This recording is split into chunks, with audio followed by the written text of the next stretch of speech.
रमजान में sugar free हो गया पाकिस्तान। बेचारे पाकिस्तानी रमजान में चीनी के लिए तरस गए क्योंकि चीनी के दाम पाकिस्तान में आसमान पर पहुंच गए। नौबत ये आ गई है कि शहबाज को अब भारत से दुश्मनी भुलाकर चीनी इंपोर्ट करनी पड़ रही है। ये दावा भी पाकिस्तानी मीडिया ने ही किया है। इंपॉर्टेंट थिंग इज कि पाकिस्तान की जो इकोनॉमिक कोऑर्डिनेशन काउंसिल है उसने ये फैसला किया है कि पाकिस्तान तकरीबन 5 लाख जो टन गंदा शुगर है वो इंडिया से इंपोर्ट करेगा। इंडिया दुनिया का जो शुगर का सेकंड नंबर पे बड़ा प्रोड्यूसर है और तो पाकिस्तान के अंदर क्योंकि शुगर की कीमतें बहुत ज्यादा हाई हो गई, तो अब ये जो 5 लाख मैट्रिक टन चीनी आएगी तो उससे बैलेंसिंग हो जाएगी।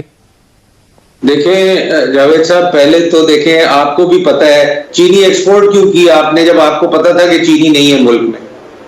इतने समझदार लोग हमारी गवर्नमेंट में बैठे हुए हैं, उनको ये नहीं पता था जब ये समरी बन रही थी, जब ये अप्रूवल हो रही थी कि आगे जो है हमारे पास मसला आ जाएगा। कि अब आटे के साथ साथ लगता है कि चीनी के लिए भी लाइन लगानी पड़ेगी। चीनी की भी शॉर्टेज हो गई है और प्राइस जो है वो बढ़ा दी गई है। और जैसे कि पहले भी मैंने कहा कि एक माफिया है पाकिस्तान में जो हर चीजों के लिए इसी तरीके से करता है। कभी पहले सारी की सारी शुगर उठा के एक्सपोर्ट कर दी और अब इंपोर्ट करने के लिए जो है बात की जा रही है। तो बदकिस्मती है ना कि जब भी रमजान आता है तो हमारे ताजिर जो है ज्यादातर कोशिश करते हैं कि जी अवाम को लूटा जाए और चीजें महंगी की जाए पाकिस्तान में बनिस्बत दूसरे ममालिक के। लेकिन मेरा ख्याल है कि पाकिस्तान को इस चीज की समझ आ गई है कि इतना जो आपके करीब नेबर हो और इस तरह के बेशक हालात जितने भी बुरे हों, जो बिजनेस है उसको फॉरेन पॉलिसी और नेशनल सिक्योरिटी से अलग रखना चाहिए। शहबाज को भारत के आगे चीनी के लिए इसलिए हाथ फैलाना पड़ा क्योंकि पाकिस्तान में चीनी 180 रुपए किलो मिल रही है और इस रेट में भी चीनी आसानी से कहीं नहीं मिल रही है। मुमकिन है कि आगे भी पाकिस्तान भारत से बहुत कुछ खरीदे। इसीलिए तो पाकिस्तानी अवाम अब डिमांड कर रही है कि भारत से दुश्मनी भूलकर व्यापार को आगे बढ़ाना चाहिए ताकि रमजान में राहत मिल सके। चीनी का भी यही इशू है। 135 रुपए किलो चीनी पर पहुंच गई है और जो ही ये रमजान शुरू होगा मजीद महंगी हो जाएगी। तो अब ये जो 5 लाख मैट्रिक टन चीनी आएगी तो उससे बैलेंसिंग हो जाएगी। इतने समझदार लोग हमारी गवर्नमेंट में बैठे हुए हैं, उनको ये नहीं पता था जब ये समरी बन रही थी, जब ये अप्रूवल हो रही थी कि आगे जो है हमारे पास मसला आ जाएगा, चीनी शॉर्ट हो जाएगी, प्राइसेस विल राइज और हमें मसला आएगा मुल्क में। तो ये तो देखें, जो डिसीजन ले रहा होता है उसको ये सोचना चाहिए और स्पेशली फाइनेंस मिनिस्ट्री को, कॉमर्स मिनिस्ट्री को, एग्रीकल्चर मिनिस्ट्री को, ये सब ऑन बोर्ड होती है जी जब समरी बनती है। तो ये चीजें अगर आप उस वक्त नहीं सोचे और अब आके कहे नहीं जी क्योंकि अभी तो चीनी बड़ी महंगी हो गई तो अब इंडिया से मंगा लो, कॉटन खत्म हो गई तो अब इंडिया से मंगा लो, तो ये मैं ये समझता हूं कि ये चीजें हमें सोचनी चाहिए before we make our decisions. और इसीलिए आज ये नौबत आ रही है। और अब आपने फर्दर देर की कि आप कहीं और से नहीं मंगा सकते तो अब इंडिया से मंगा लें। और अगर ये एक एवेन्यू है इंडिया के साथ हालात ठीक करने का, तो वो भी एक बहाना है कि जी ये तो नजदीक है, कल हम खोलेंगे, परसों चीनी भी आ जाएगी, परसों कॉटन भी आ जाएगी, हालात पाकिस्तान के ठीक हो जाएंगे। मगर सर अगली चीज जो होगी वो वैक्सीन होगी, क्योंकि वैक्सीन हमें किसी जगह से नहीं मिल रही। तो इंडिया के अंदर वैक्सीन वाफर मिकदार में है, वो पूरी दुनिया को सप्लाई कर रहा है। तो वैक्सीन के लिए भी हमें जाहिर है इंडिया के पास जाना पड़ेगा। और नबासा ये फरमाई क्योंकि आपका ताल्लुक ही मुल्तान के साथ है, कॉटन का सारा इशू वहां पे। लेकिन गवर्नमेंट के बारे में एक तासुर ऊपर रहा है कि जब ये एक्सट्रीम पोजीशन लेते हैं तो सबको पता होता है कि इन्होंने वापस ले आ जाना है, यू टर्न ले लेना है। अगर आपको ये अंदाजा था कि कभी ना कभी कॉटन भी इंपोर्ट करनी पड़ेगी, आपको चीनी भी इंपोर्ट करनी पड़ेगी, आपको मेडिसिन भी इंपोर्ट करनी पड़ेगी और ये जो ट्रांजिट ट्रेड है वो भी आपको खोलनी पड़ेगी, तो ये एक्सट्रीम पोजीशन लेने की क्या जरूरत है कि जब तक मसला कश्मीर हल नहीं होगा तजारत नहीं खोलेगी। बिस्मिल्लाहिर्रहमानिर्रहीम, थैंक यू सो मच।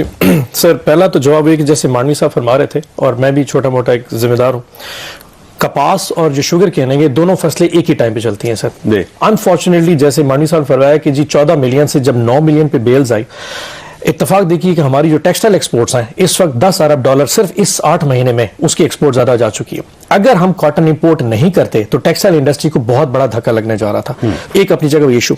दूसरा, शुगर केन की जो डिमांड है इस साल में इत्तफाकन वो ज्यादा रही है और हमारी बारिशें ना होने की वजह से शुगर केन की जो सप्लाई है वो चेन कम हो गई, तो हमें ये करना पड़ गया। दूसरा इशू रहेगा कि जो ऑस्ट्राजेनेका या वैक्सीन के हवाले से कहा है कि जो ऑस्ट्राजेनेका जो हमें मिलने जा रही थी गोवी कोवैक्स की वजह से जो मुफ्त मिलने जा रही थी, उसकी फैक्ट्री सीरम इंटरनेशनल वहां पे मौजूद है, तो वहां इंडिया में मौजूद है, तो हमें वहां से 17 मिलियन करीब जो वैक्सीन आनी थी वो भी वहीं से आनी। पाकिस्तान ने फैसला किया है कि पाकिस्तान भारत से कॉटन और शुगर जो है इंपोर्ट करेगा। इंडिया जो है वो दुनिया का सबसे बड़ा the biggest producer of cotton है और इंडिया दुनिया का जो शुगर का सेकंड नंबर पे बड़ा प्रोड्यूसर है। और तो पाकिस्तान के अंदर क्योंकि शुगर की कीमतें बहुत ज्यादा हाई हो गई, लेकिन अभी पाकिस्तान में 100 रुपया क्रॉस कर गई है और इसके इंटरनल प्रॉब्लम्स भी हैं, but ignoring that the important thing is कि पाकिस्तान की जो इकोनॉमिक कोऑर्डिनेशन काउंसिल है उसने ये फैसला किया है कि पाकिस्तान तकरीबन 5 लाख जो टन शुगर है वो इंडिया से इंपोर्ट करेगा। और ऑलरेडी पाकिस्तानी जो ट्रेडर थे वो वाया अफगानिस्तान और दुबई जो थे वो हम इंडिया से शुगर मंगवा रहे थे। सो अब आपको पता है कि हालात खराब हुए थे जब नरेंद्र मोदी साहब ने कश्मीर का स्टेटस बदला, और जब स्टेटस बदला तो उसके बाद पाकिस्तान ने यह फैसला किया कि नहीं जी, हमने भारत से इंपोर्ट अब जो चीजें इंपोर्ट पाकिस्तान ने फैसला कर लिया कि ट्रेड नहीं करनी चाहिए। तरफ तो पाकिस्तान की वो इमीडिएट फैसला था जी कि हमने पाकिस्तान ने भारत के साथ अब किसी किस्म का कारोबार नहीं करना, ट्रेड अब नहीं होगी, अब जमाना बदल गया है, हमने बदला लेना है, this and that was one emotional side of Pakistan. लेकिन मेरा ख्याल है कि पाकिस्तान को इस चीज की समझ आ गई है कि इतना जो आपके करीब नेबर हो और इस तरह के बेशक हालात जितने भी बुरे हों, जो बिजनेस है उसको फॉरेन पॉलिसी और नेशनल सिक्योरिटी से अलग रखना चाहिए। ये बहुत बड़ी डेवलपमेंट है। अगर पाकिस्तान इस चीज को समझता रहा और इन चीजों को टेक केयर करता रहा, तो जिस तरह पाकिस्तान में ये एक फैसला किया गया है कि हमने शुगर और कॉटन मंगवानी है और ये तकरीबन जून से ये फैसला होगा, ये इंपोर्ट होंगी। अब जारी बात है कि पाकिस्तान का प्राइवेट सेक्टर जो है वो इंडिया से ये चीजें इंपोर्ट करेगा। और अभी क्योंकि एक माहौल बन रहा है कि अगर हम इकोनॉमी को, पीपल टू पीपल कांटेक्ट को और इन चीजों को अपनी नेशनल सिक्योरिटी फॉरेन पॉलिसी से शुरू से ही पहले अलहदा रखते तो आज हमें इस तरह के फैसले ना करने पड़ते। क्योंकि पाकिस्तान में इस वक्त अपोजिशन जमातें हैं वो ये कह रही हैं, खास करके पाकिस्तान में PMLN जो है, जो बड़ी पाकिस्तान की सियासी जमात है, उनकी तरफ से ये आ रहा था कि जी उनके जनरल सेक्रेटरी हैं हसन इकबाल साहब कह रहे थे जी कि नरेंद्र मोदी साहब ने तो ना तो 370 को वापस किया है, ना 35A को